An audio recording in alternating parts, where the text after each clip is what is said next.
No, mali sme voľby. Navolili sme hromadu volov tam, kde by voli byť nemali. Samozrejme, že hromada volov je v trestných stíhaniach a iných trestných záležitostiach.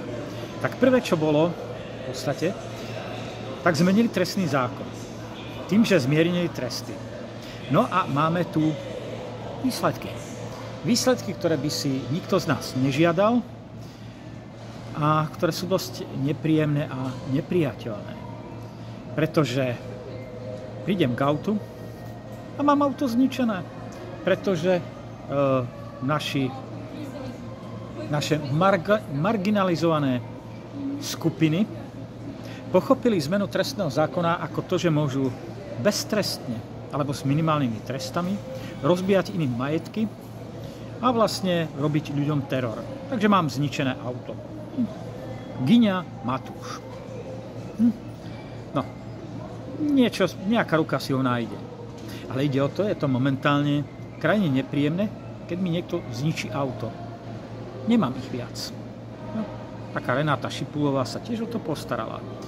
Takže nemám viac aut.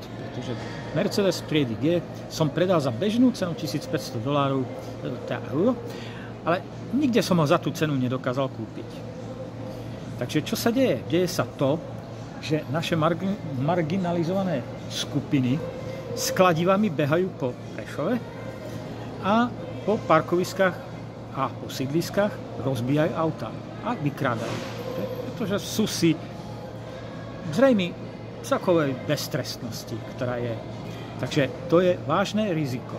Vážne riziko toho, že tu vzniknú vážne problémy z toho ako konečné.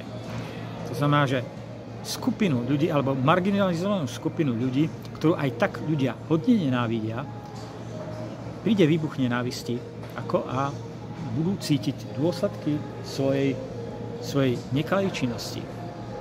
Takže momentálne som v situácii takej, že som bez auta a musím rozmýšľať, čo robiť, pretože nemám ho čím nahradiť. Že vďaka tomuto totálne zlyhávajúcemu štátu a jeho úradníkom. Nehovoriac o tom, jakí hlupáci sú v parlamente. Tak ahoj.